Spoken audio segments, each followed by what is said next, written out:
I'm from LexisNexis. My primary function there is research and development, specifically data mining and statistical analytics. What I want to share with you today is a fun project that I took on that began with the Social Security Administration.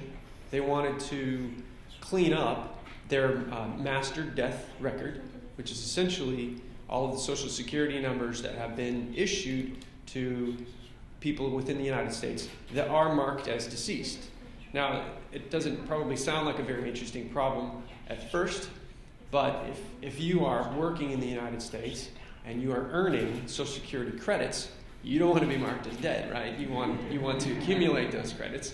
So essentially what my job was to remove those false positives from their data set, right? So that was the motivation, that was the problem. What I discovered was amazing, was this whole few other worlds within our data, and that's what I want to share with you today. But I have to define a few things first. So the very first part of it is validation and verification of an entity or an identity. Is a person who they say they are? So is this person a good life insurance prospect, or are they an 81-year-old mobster? And there's some dissonance there, right? It's a baby and it's an 81-year-old. I'll get into that in a second. From the minute we're born, we begin to accumulate digital records, electronic medical records, driver's license, you name it. We start to accrue it. And it really defines our digital identity from here on out, and it's not going away. We'd all agree with that, right?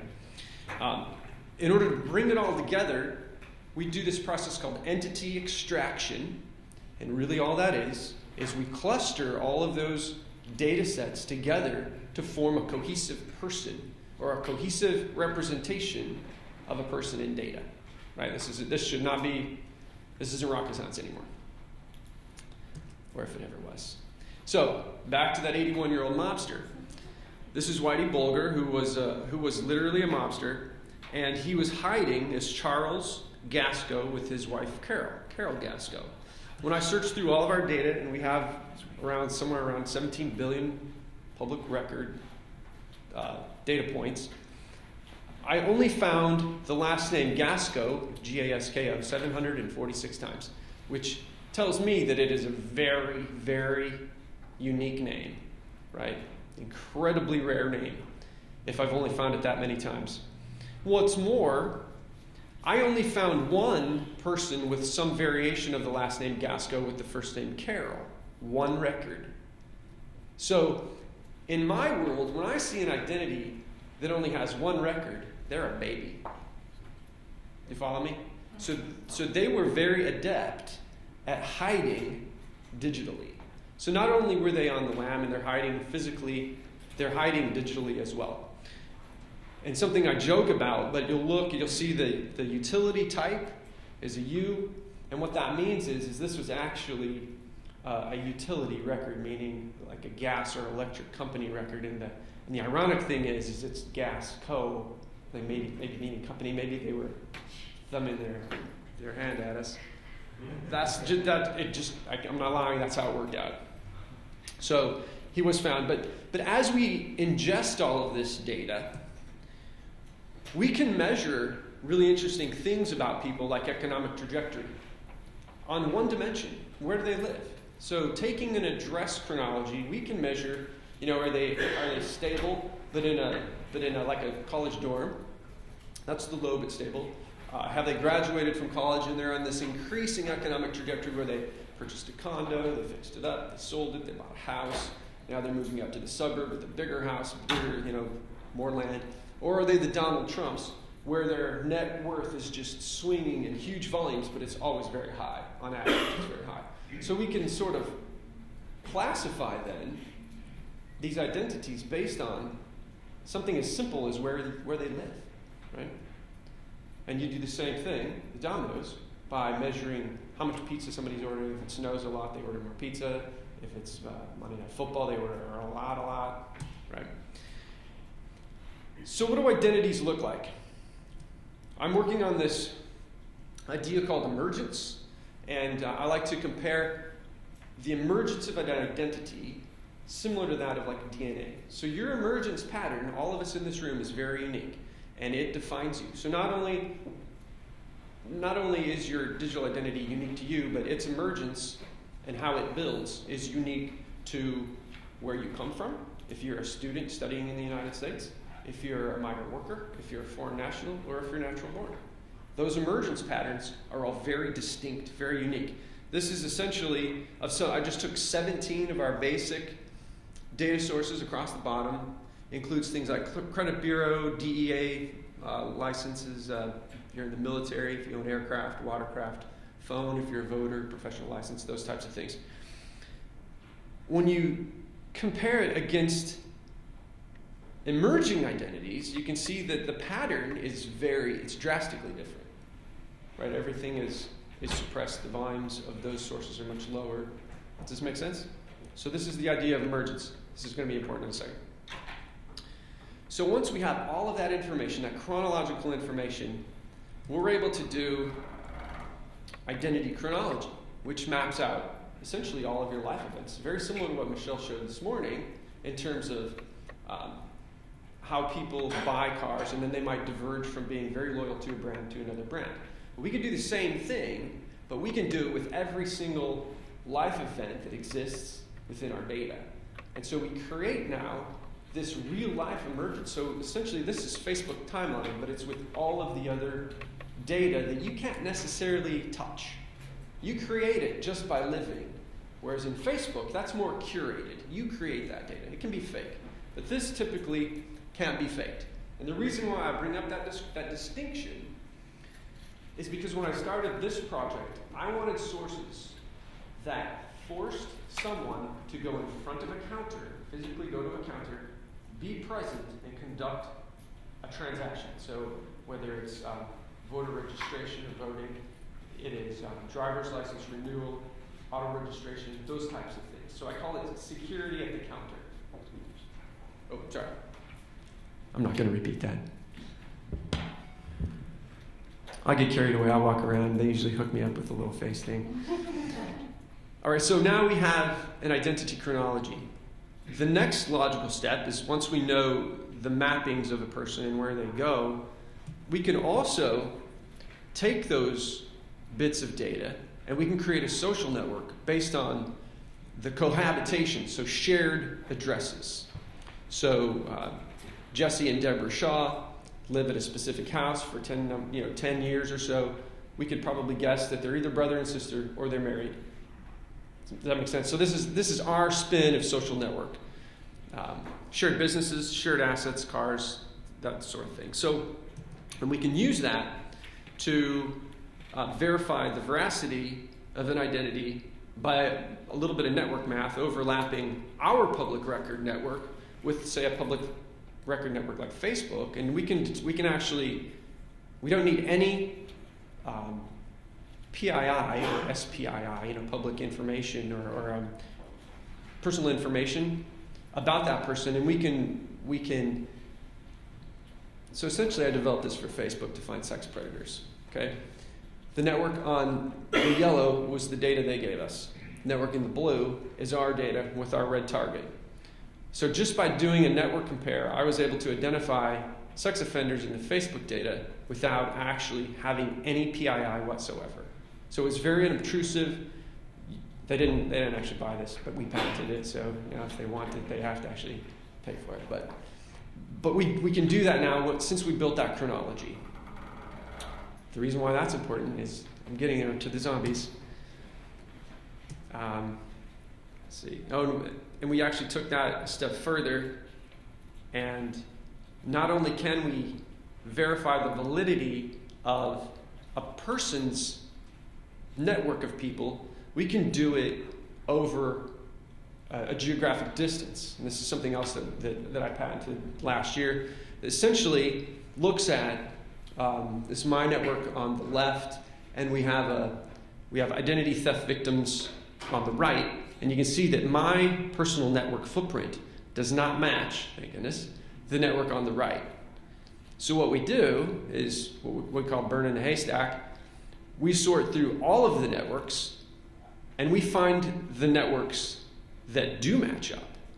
with the fraud that happened on the right, and we find we best fit, essentially, and identify those fraudsters. And we call that the best geosocial match. We call this geosocial analytics, and which all ties into the zombie stuff, I promise. So we took this, and we were able to find some fraud networks. So to drive the fraud side of the zombie problem, we looked at incoming transactions from some of our customers, and we found some interesting things, like 600,000 or so identities were linked to 3 or more social security numbers. And remember, if our social security number is our master death record, well, then that's, if one person's dead, there's 2 alive that are using it fraudulently, right? We'd all agree with that? So that was interesting. 4 more dates of birth, social belonging, completely belonging to a different name and address, and 53,000 applications from a vacant address, or an address that no longer existed, like it was raised. But that address was under control of someone else. What really caught my attention was 43,000 belong to a deceased individual. So they're applying for a cell phone. They're trying to open a bank account, trying to do things that would require a high degree of verification of their identity. So I wrote some code in ECL. There it is.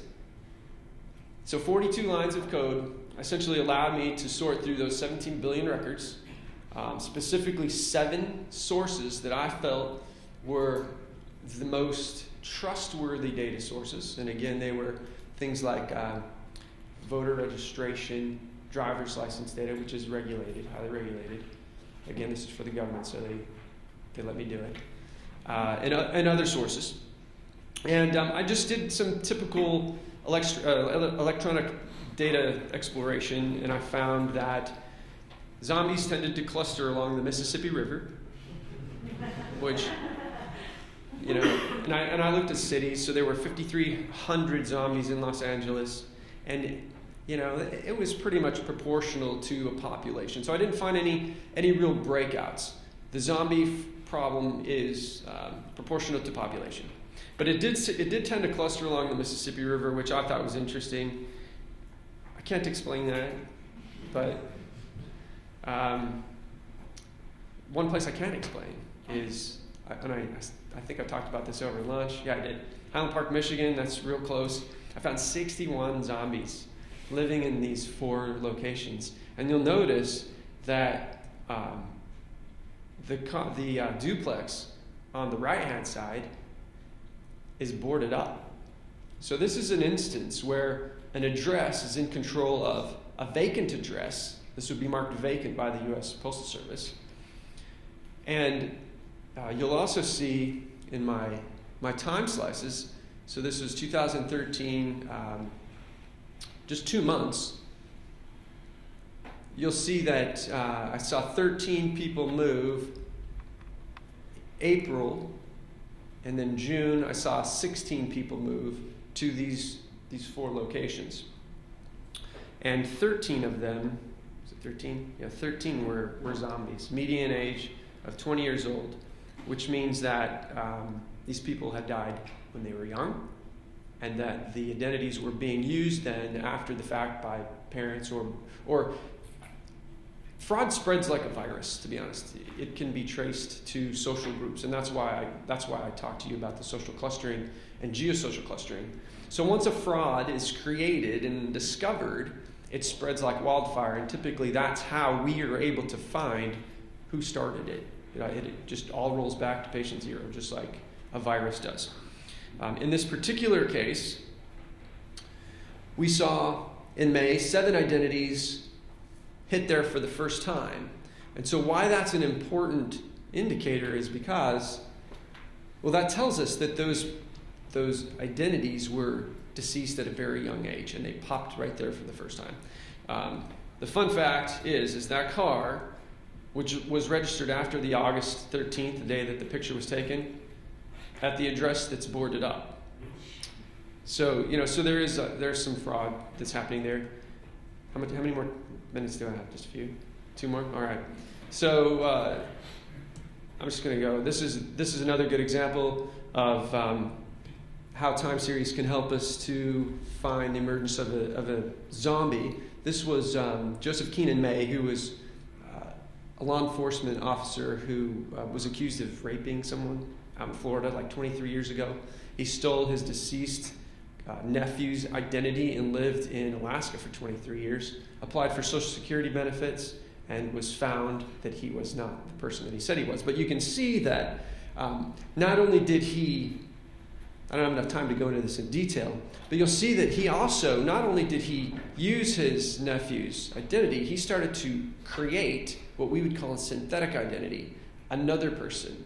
And all he did was change the last name of that person, Michael Brent Parker.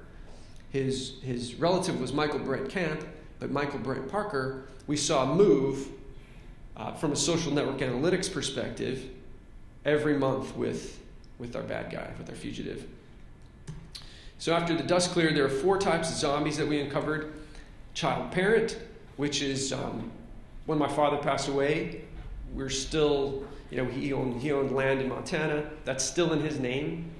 So we're paying taxes on behalf of him until we transferred into a family trust.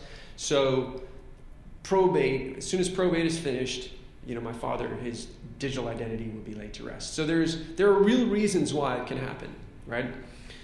The other reasons, parent-child, where a parent takes over a child's identity. Stranger spouse takes over the deceased it's mostly for credit. And then finally, a person, we saw this in our life insurance data, a person saying that they died so that they could collect their own life insurance. And I term this as pseudocide. So you heard that, pseudocide.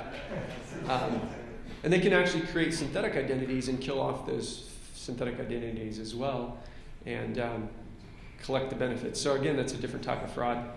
The practical application, again, was the Social Security Administration. So we did some data mangling and we pulled out our death master file and we parsed obituary data to find other dead people, and we used our state obituary data, created 2 data sets, and then started our hypothesis and found that if a zombie was found on all 6 sources, that's 4 zeros, they were definitely alive. And so the Social Security Administration used this product to pull out those false positives so that people would get their Social Security benefits when they're due. So, any questions? I know it's a lot. I gave this presentation at Strata, New York last year, and it was full hour, and so I had to pull out like 10, 20 slides, but you get the gist, right?